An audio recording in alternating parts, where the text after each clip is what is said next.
কারণ ওই সময় তো সব আল্লাহর বান্দা, কি বলেন, সব আল্লাহর বান্দা ছিলাম না?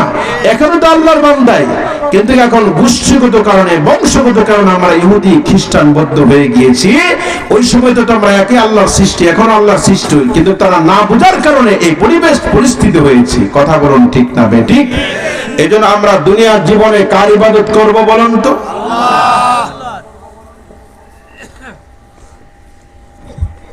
আল্লাহর ইবাদত।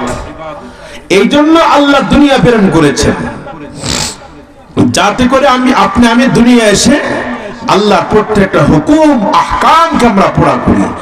যদি করতে পারি, আল্লাহর হুকুম যদি পুরা করতে পারি, তাহলে আল্লাহ তাআলা বলেন ওয়ালা তাহিনু ওয়ালা তাহজানু ওয়া আনতুমুল আলাউনা ইন কুনতুম মুমিনিন। আল্লাহ পাক সূরা আল ইমরানের 139 আয়াতের মাঝে বর্ণনা করেন, বান্দা তোমার ভয়